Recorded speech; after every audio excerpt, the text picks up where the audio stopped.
Obrigada, António. Sem mais delongas, abro então este plenário para a intervenção do Miguel de Barros. Ele é sociólogo, ele é editor, ele é um investigador guineense. Desde 2012 que é diretor executivo de uma ONG guineense chamada Tiniguena, Esta Terra é Nossa. Mas não se fica por aí, é também presidente do Comitê Nacional dos Membros da União Internacional para a Conservação da Natureza. É cofundador do Centro de Estudos Sociais Amilcar Cabral e é membro do Conselho de Pesquisa para as Ciências Sociais em África. É também autor de vários livros, várias publicações, entre os quais o Manual de Capacitação em Processos Participativos, o Manual de Capacitação das Mulheres em Matéria de Participação Política, a Sociedade Civil e o Estado na Guiné-Bissau e recentemente foi distinguido com o Prémio Pan-Africano Humanitário em Leadership in Research and Social Impact. Vai-nos trazer aqui uma reflexão sobre a transformação social a partir da educação e é um prazer muito grande que recebo o Miguel de Barros. Miguel, seja bem-vindo e obrigada por estares connosco. Obrigado, Luciana. Bom dia a todas e a todos. Agradeço este fórum, agradeço o convite, saúdo a representação do governo português e ao mesmo tempo também a estratégia nacional para a educação e que tem permitido também essa possibilidade de diálogo entre as várias estruturas, processos e dinâmicas. Falando a partir do Bissau, da Tiniguena, que também é uma organização que tem partilhado várias iniciativas com ONGs portuguesas e também tem beneficiado do apoio do Camões em vários domínios de intervenção,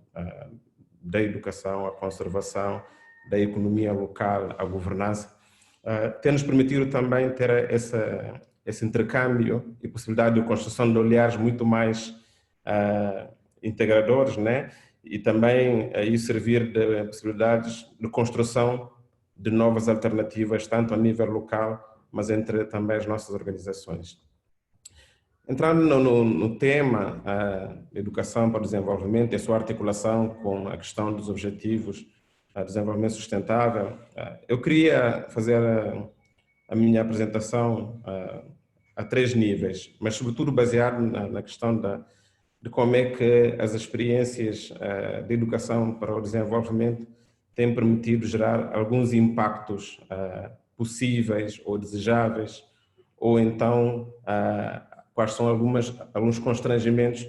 no sentido de fazer com que essas iniciativas pudessem gerar alguma potência. Então isso significa que de algum modo vou prescindir das questões conceituais, porque elas estão mais também disponíveis online e outros recursos bibliográficos, mas entrar sobretudo nesse debate em termos das dinâmicas que têm acontecido tanto no sul global como também ao nível das dinâmicas, por exemplo, na Europa e nos Estados Unidos. E felizmente ou infelizmente, esse contexto de Covid-19 dá-nos possibilidades para olhar como é que são esses alcances. Ora, a primeira ideia que eu queria trazer aqui é, sobretudo, discutir a questão da própria configuração dos Objetivos de Desenvolvimento Sustentável e depois do milénio, enquanto elemento que parte de uma constatação muito voltada para a questão da pobreza, para a erradicação da pobreza, quando a questão da pobreza é uma questão essencial, mas ela não é estrutural. Por que digo isso? Porque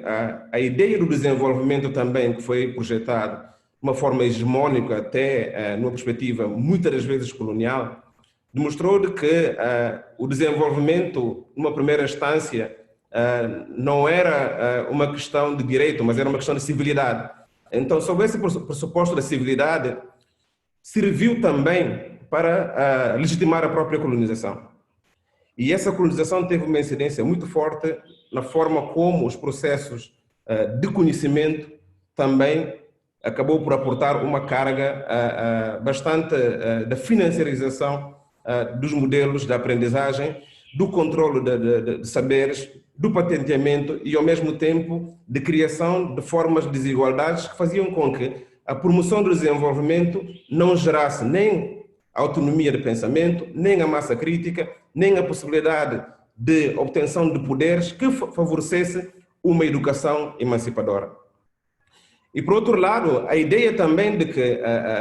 avançar para a questão de termos indicadores que pudessem facilitar comparabilidade de processos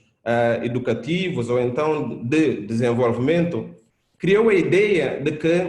independentemente dos custos do desenvolvimento, o facto de estarmos a agir em forma de solidariedade justificava uma manutenção de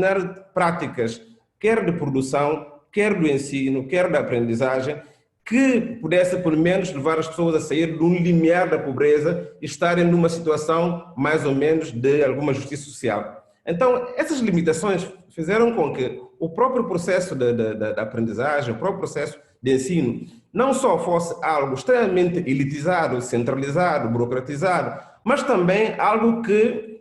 contribuiu para com que a própria escola, seguindo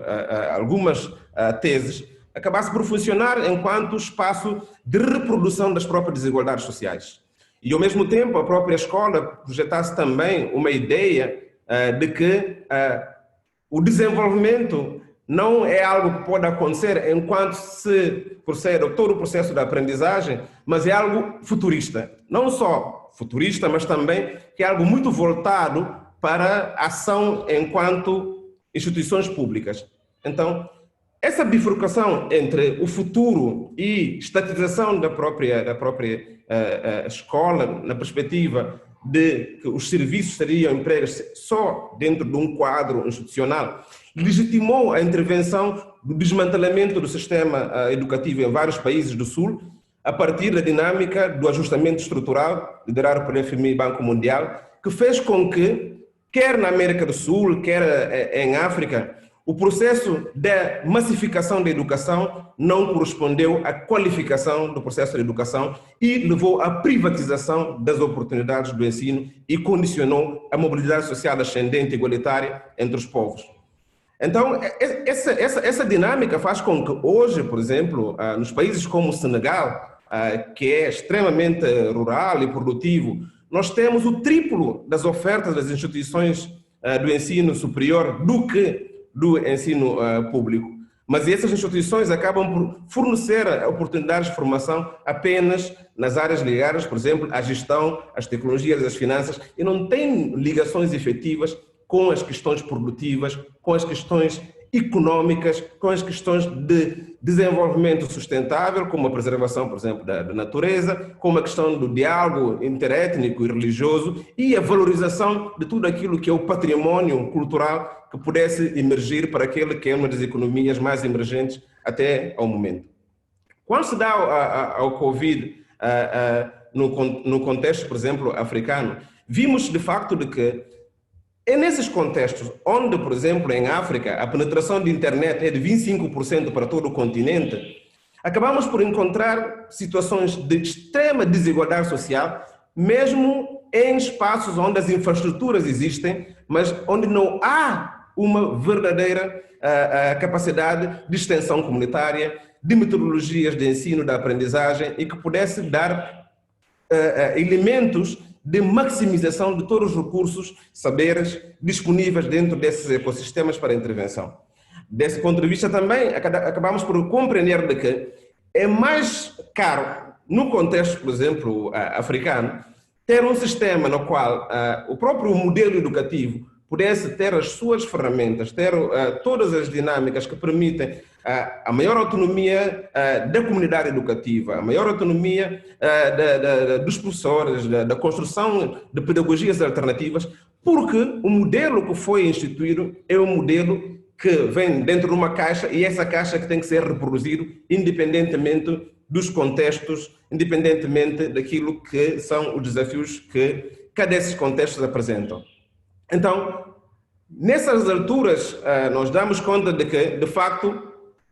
os processos de educação para o desenvolvimento, a partir da perspectiva de que é considerado como um processo dinâmico e que permite agir dentro daquilo que são não só as necessidades, mas também os elementos da potência, era fundamental para construir a possibilidade de transformação social. E essa transformação social devia ser algo muito mais coerente, que abarcasse não só os valores da justiça, os valores da solidariedade, os valores da equidade, mas sobretudo a educação enquanto uma potência que gera poder junto dos seus atores para resolver os problemas mais prementes que existem, mas também a capacidade de formulação de políticas públicas que impactam sobre o seu meio. Então, com isso, nós podemos dizer que a concepção dos Objetivos de Desenvolvimento Sustentável, ou os Objetivos do Milênio, da forma como foi projetado, embora dando-nos todas as possibilidades de ter elementos de comparabilidade, ainda é algo bastante limitado, porque não são elementos que se adaptam aos mecanismos de produção desse ecossistema educativo que vão gerar ecologia de saberes, mas é algo que obriga os sistemas educativos a se engrenarem dentro dos 17 objetivos e não o contrário. Então, a dificuldade de construir essa abordagem, do meu ponto de vista, não gera a possibilidade nem da autonomia e nem a capacidade transformadora. Então, o que é que isso significa? Significa que, em primeiro lugar, nós temos que repensar todo o nosso processo educativo. E repensar o processo educativo significa que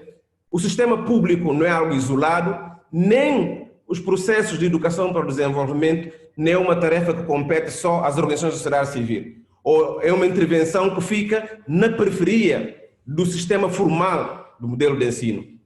Aquilo que nós, por exemplo, temos como experiência na Guiné-Bissau, vimos que há uma falência das propostas curriculares. Isso também encontramos em vários outros países. Não tem o ensino, por exemplo, da história, que dá propriedade sobre a verdade histórica daquilo que foram todos os processos emancipatórios. Não há uma ligação, uma articulação com o sistema produtivo. E isso potencia a especulação e a vigência de tudo aquilo que são as dinâmicas da financiarização do setor produtivo. E, ao mesmo tempo, e nesse caso, da privatização dos recursos naturais. A questão, por exemplo, da igualdade, da equidade do género é algo que está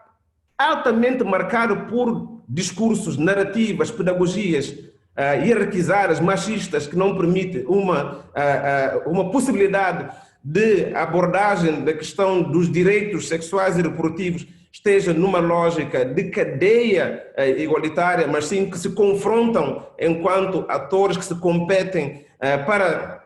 ter alguma possibilidade de inculcar aquilo que são os seus poderes, mas também é muito fraco na perspectiva de olharmos a questão da multiculturalidade, da interculturalidade, porque é visto sobretudo a partir de um olhar de fora, de quem vem, e não das diferenças que existem e também das similitudes que existem dentro das nossas próprias comunidades nativas. E ensino, por exemplo, da cultura, das diferentes formas de produção e de manifestação tradicional, ficando uma coisa muito mais elitista em torno daquilo que são os eventos culturais e os públicos eruditos. Então, todo esse pacote é algo que condiciona a transformação estrutural a partir da dinâmica desencadeada pela educação para a transformação social. Então, isso faz com que a percepção é que, se por um lado os mecanismos de aprendizagem e de ensino público estejam confinados a um esquema altamente burocrático, hierarquizado e que em alguns contextos, no contexto, por exemplo, africano, transporta ainda bases de colonialidade, por outro lado, as dinâmicas de educação para o desenvolvimento é algo que caminha muito voltado para a intervenção comunitária, sem essa articulação efetiva para que, do ponto de vista das políticas públicas, incorporem aquilo que são as propostas de ensino, desde o pré-escolar até o universitário. E o que nós encontramos hoje, por exemplo, na América do Sul, é uma disputa forte entre aquilo que é a dinâmica do ensino formal e as universidades populares, que procuram demonstrar, por um lado, qual é a eficácia de valorização do conhecimento tradicional e, por outro lado, a questão da tutela dos saberes a partir das universidades, e não encontrando espaços de articulação que favorecem esse ecossistema mais colaborativo e menos competitivo. Então, o que é que nós temos neste momento? Temos neste momento de que a escola é um negócio, a educação é uma ferramenta cada vez mais que é colocada a partir de uma estrutura extremamente elitizada, que não permite criar essa base de emancipação global e essa emancipação salvaguardar a liberdade do pensamento, a produção da massa crítica e a utilidade desses saberes na satisfação daquilo que são as necessidades, mas também os desafios com os quais a sociedade projetam. Então, a proposta que aqui nós podemos fazer é que a capacidade de transformação estrutural só será possível se o modelo de educação para o desenvolvimento trazer dentro da sua proposta epistemológica, metodológica, conceptual e, ao mesmo tempo, em termos da capacidade de criar não só os consensos necessários, mas também olhar de uma forma descomplexada a todos os mecanismos de colonialidade e de tutela a partir das instituições financeiras que controlam as instituições do ensino, nós estaremos a criar bases para a emancipação de processos de transformação que permitam gerar princípios que são universais e, ao mesmo tempo, salvaguardar aquilo que são as necessidades locais. Então, o desafio que nós temos nesta fase, do meu ponto de vista, é como é que, ao levar toda essa demanda reformista do pensamento e da ação a partir do sistema educativo para as sociedades, possamos trazer os saberes tradicionais, possamos trazer as capacidades de promoção de equidade que as organizações sociais civis estão a ter nos diferentes contextos, reconhecer as limitações do Estado e criar uma base na qual, aqui nós estamos a experimentar, por exemplo, em África, de uma governança participativa e mecanismos de cogestão de processos educativos que leva a uma ideia de que o Estado não é o dono exclusivo de todo o processo educativo e transformador, mas o Estado, através das suas instituições, é integrante desse ecossistema produtivo de saberes que vai permitir também com que nós tenhamos capacidade de trabalhar sobre as pedagogias alternativas, nós tenhamos capacidade de criar espaços de diálogos interativos que sistematizam, valorizam e validam todas as etapas de produção desses saberes e fazer com que a escola não seja um espaço de produção de canudos, mas seja um espaço de produção de competências, de valores, de serviços, mas também uma agência que permita assumir de que a democracia participativa, lato sensu, é elemento que reconhece os valores de todos os atores e esses atores não só são parte do processo, mas têm poder dentro do processo. Quando não se reconhece o poder dos atores no processo da construção dessa agenda pública, nós estamos a retirar aquilo que é o elemento essencial da educação. Nós estamos a colocar a educação enquanto um processo passivo, sem possibilidade de influenciar processos econômicos e sem possibilidade de influenciar processos políticos, mas aceitar de que são os processos políticos e econômicos que determinam aquilo que deve ser a agenda educativa. É exatamente nesse ponto no qual encontramos. Quando estamos a discutir hoje, no contexto do Covid, como criar mecanismos alternativos de aprendizagem e que possibilitam um maior alargamento e efetividade dos processos do ensino, nós ficamos muito condicionados ao orçamento, ficamos muito condicionados à tecnologia e ficamos muito condicionados à disponibilidade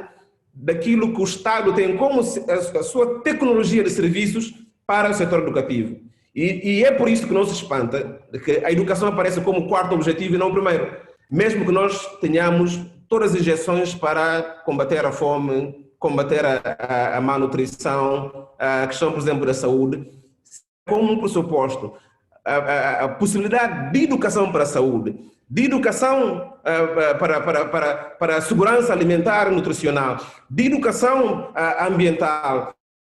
de educação para a justiça e equidade, será quase que impossível termos um processo de educação para o desenvolvimento que emerja a partir dessa perspectiva emancipadora e que gere a transformação social. Ou seja, nós não devemos pensar de que quando essas questões estão a ser colocadas, elas se projetam efetivamente só para o contexto africano ou do Sul, mas nós encontramos exatamente esses problemas nos centros dos maiores,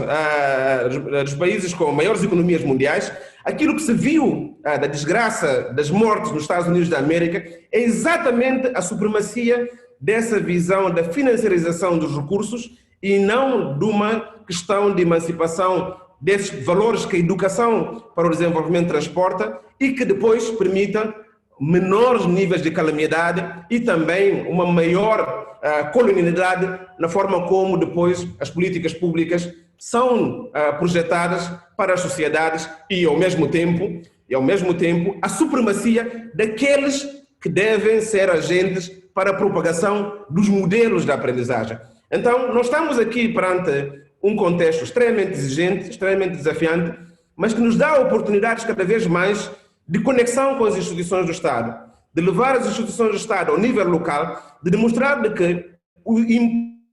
impacto das ações transformadoras só serão possíveis a partir dessas experiências concretas que possam também trazer-nos o reconhecimento de que há aprendizagens, há conhecimentos, há saberes, há potências que até agora estão ainda fora de todos os mecanismos de produção da sociedade e de produção das novas economias que dão-nos base de serem economias limpas,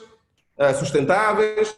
efetivas e que também permite com que cada indivíduo, independentemente do espaço onde se encontra, possa ser um agente transformador da sua própria sociedade. Portanto, o desafio da atualidade em termos de educação para o desenvolvimento é da emancipação, quer do modelo de educação para o desenvolvimento que nós projetamos e, consequentemente, também da emancipação do pensamento sobre o Estado, da forma como interage com os atores públicos, incluindo comunitários, para a criação não só de uma agenda nacional, mas de salvaguarda desses contextos, dessas metodologias, dessas aprendizagens e que permitam, de algum modo, que o Estado assuma de uma forma efetiva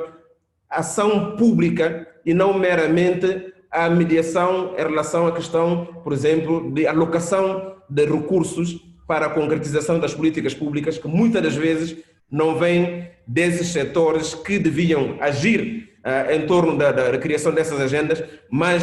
sobretudo mais de grupos privados, de grupos de lobby, que têm interesse dentro daquilo que é o panorama financeiro. E para concluir, trago um exemplo muito claro. Hoje, o maior escândalo que nós estamos a assistir é a questão das vacinas. Todos os dias somos bombardeados com as ofertas das agências privadas e a luta entre os poderes políticos para a compra dessas vacinas para tratamento de Covid. Mas, ao mesmo tempo, há uma ignorância total em relação à própria postura que nos levou a esse estado. Se, por um lado, a Covid surge devido ao nosso comportamento de sobreexploração dos recursos naturais e recursos culturais, de modo com que estamos a contrair doenças que nós não contraíamos, significa que a mudança de postura passa não só pela redução ou pelo abandono desse modelo neoliberal que demonstrou a sua falência, mas como compreender os saberes tradicionais locais da medicina natural que estão a ser dinamizados por um conjunto de povos a partir dessa dinâmica de ecologia de saberes e que tem permitido combater algumas enfermidades onde, por exemplo, não há estruturas de saúde. E, ao mesmo tempo, como trazer essas valências sem que isso fique como um patente de um centro privado ou do investigador que foi lá fazer a pesquisa, para que, de algum modo, se possa salvaguardar a distribuição gratuita de todos os serviços que nos permitem salvaguardar também a nossa própria saúde e a nossa capacidade de continuarmos numa sociedade que se quer mais justa, mais solidária. Para dizer que, por exemplo, a África do Sul, que é uma sociedade mais desenvolvida da África e também mais atingida pelo Covid, é o que tinha os maiores avanços a nível da medicina natural e até do ensino como da pesquisa. Mas a indústria farmacêutica não permitiu com o Covid nenhuma progressão em termos daquilo que seriam as vantagens que todo esse processo de educação para o ambiente e que permitiu angariar esse conhecimento enquanto um valor a ensinar no sistema educativo, e também onde saem agora, por exemplo, especialistas em medicina natural, em farmacopeia, pudessem contribuir com processos de descoberta, por exemplo, da cura. Portanto, essa marginalização é algo que, enquanto estiver a acontecer, será muito difícil com que todo o investimento que é feito a nível de educação para o desenvolvimento seja algo que permita, de algum modo, criar uma equidade também ao nível dos saberes e uma emancipação no processo de construção da transformação social. E isso demonstra claramente de que a forma como nós projetamos o Estado dentro dos mecanismos de democracia representativa minimalista, a partir dos órgãos que nós legitimamos,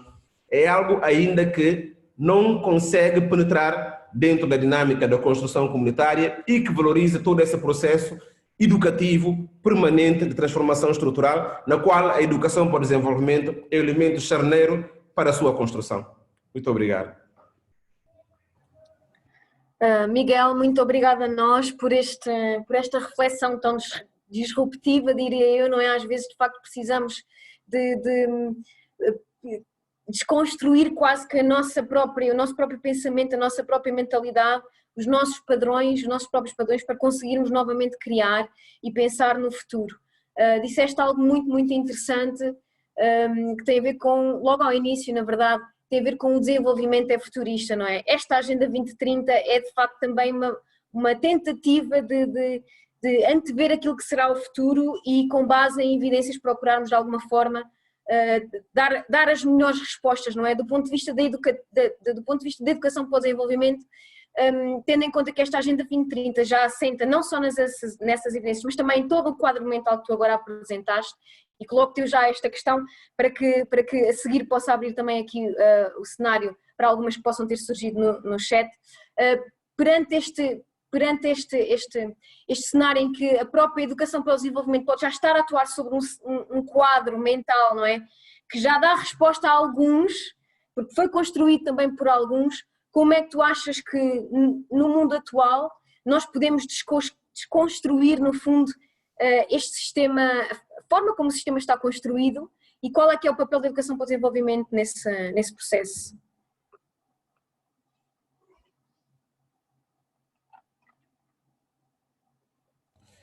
Respondo já ou Podes responder já e eu vou dando espaço e tempo para colocar aqui questões. Há aqui um comentário e uma questão que coloco mais tarde, mas queria receber primeiro mais contributos por parte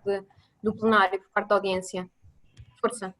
Obrigado, Luciana. Eu agradeço todas as questões, agradeço imenso também essa possibilidade de partilha. Vi muitas contribuições também escritas, entre as quais do Fernando Cardoso, a quem aproveito e saudo. Eu, na minha intervenção, falei sobre um elemento essencial, que se calhar passou despercebido, que é a questão dos contextos. Okay? A questão dos contextos é extremamente importante. Aliás, o grande falhanço do sistema neoliberal com o ajustamento estrutural foi exatamente tirar a mesma medida para todos. Quando se começou a implementar as políticas de ajustamento estrutural, posso dar exemplo da Guiné-Bissau, mas vou trazer o exemplo da Burkina Faso. A Burkina Faso estava numa fase da construção da sua soberania econômica. As políticas na altura, nos anos 80, 82, 83 do Sankara, tinham um princípio que hoje muitos países estão a seguir, que foi retirar o programa do ajustamento estrutural do sistema econômico. Passa por quê? Passa pela capacidade de colocar o sistema educativo a dar assistência ao sistema produtivo e o sistema produtivo a ter como mercados espaços educativos. Então, isso permitiu elaborar um enorme programa de alimento escolar. Esse programa de alimento escolar exercido nas hortas escolares. Por um lado, as hortas para as crianças tinham uma componente pedagógica da aprendizagem, enquanto que a agricultura familiar camponesa era financiada pelo Estado para abastecimento aos programas alimentares através de compras locais, e essas compras locais geraram um efeito econômico a nível nacional para a transformação e, ao mesmo tempo, essa transformação gerar um mecanismo, por exemplo, de distribuição em termos nacionais e em termos regionais. Mas o que é que o ajustamento estrutural nos apresenta? Que não tem que fazer importação dos produtos alimentares a partir daqueles que fazem doação para o Programa Alimentar Mundial e comprar nesses países. Isso retira a capacidade econômica, retira a possibilidade de educação do paladar, de educação ambiental, do conhecimento dos produtos, mas também retira ao Estado a própria possibilidade de definir as suas políticas públicas. O mecanismo da aprendizagem já não é orientado para aquilo que são as necessidades e as utilidades em termos locais, mas ao mesmo tempo é algo que leva a uma criação de uma dependência em termos do pensamento, em termos de ação. Podemos tomar um outro exemplo, Guiné-Bissau. A maior causa de morte na Guiné-Bissau é a malária. Mas o programa que tem maior financiamento e que muitas das vezes tem o maior financiamento que até o Ministério de Tutela é HIV-Sida. Agora, o que é que acontece? O Fundo Global para a Saúde, quando dá dinheiro para HIV-Sida, ao invés de colocar esse dinheiro para a gestão do Ministério da Saúde, do Estado, para empoderar o Estado, cria um programa paralelo, cria um mecanismo paralelo, vai buscar os recursos do Estado, coloca esses recursos para trabalhar para ele e depois vai buscar antirretrovirais a quem? Ao país que dá dinheiro para antirretrovirais. Vai buscar assistência aonde? Ao país que der dinheiro para assistência técnica. Vai comprar equipamentos aonde? Ao país que der dinheiro para assistência técnica. Ou seja, coloca exatamente a manutenção dos problemas a partir da capa solidariedade, não da capa atenção. Os processos de comunicação para a saúde têm-nos demonstrado que é na saúde comunitária que está a capacidade de estruturação do Sistema Nacional de Saúde. E mais uma vez, Covid-19 expôs isto. Então, quando o Sistema Nacional de Saúde não repousa na saúde comunitária, quando temos, por exemplo, todo o Guiné-Bissau, menos médicos do que os guinenses médicos estão em Portugal, e quando temos por cada 6 famílias guinenses um médico, e onde o Guiné-Bissau gasta mais dinheiro é na bolsa de estudo para Portugal, através de serviços de dívida, significa que há alguma coisa que não funciona. Portanto, esse mecanismo de cooperação, esse mecanismo de solidariedade, esse mecanismo de educação não gera emancipação. Portanto, é algo que tem que ser definido. Tem que ser definido porque as necessidades locais não correspondem, não têm correspondência com a intervenção internacional. Mas, por outro lado, exige-se que o Estado seja forte, que o Estado seja emancipado. Não há possibilidade do Estado emancipar-se porque a base do seu pensamento educativo está fragilizada. E a base do seu sistema educativo não consegue ter possibilidades de emergir com propostas que levam a uma maior autonomia, a uma maior reconstrução de tudo aquilo que são os mecanismos de colonialidade que existem. Então, significa que as instituições da sociedade civil têm um papel enorme em adequar as suas intervenções ao contexto, sim, mas também têm uma responsabilidade enorme em projetar essas intervenções para a reformulação de políticas públicas, participar na implementação dessas políticas públicas, monitorizar essas políticas públicas, avaliar os seus impactos e trazer ensinamentos que levam a uma nova proposta daquilo que seriam os elementos necessários para o sistema educativo. Agora, o que é que acontece é que, e isso vou insistir, não há uma conexão efetiva daquilo que é o processo de educação para o desenvolvimento com os mecanismos efetivos do processo de ensino e aprendizagem. Não há uma construção de confiança, não há uma construção de espírito de colaboração e isso muitas das vezes faz com que o investimento que é feito não gere o impacto desejado. E aí nós não podemos pensar em processos macro, porque ao nível local temos todas essas dinâmicas que não permitem depois ter uma visão global daquilo que é a nossa intervenção.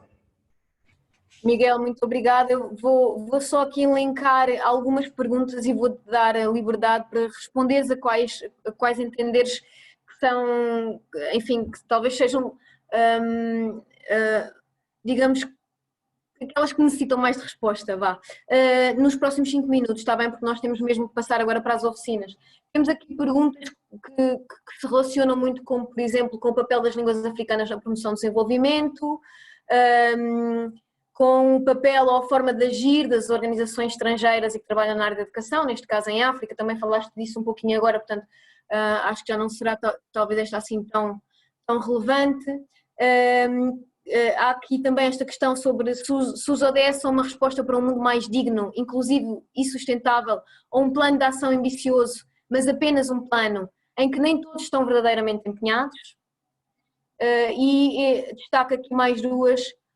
Uma que tem a ver com, faria mais sentido para certos contextos dar um maior enfoque à Agenda 2030 do que aos ODS. E uma última que é como se pode garantir que na governança participativa nas escolas as aprendizagens e os saberes das mulheres e das raparigas são considerados ao mesmo nível que outros. Sei que são muitas e que haverá ainda mais, mas peço-te em 5 minutos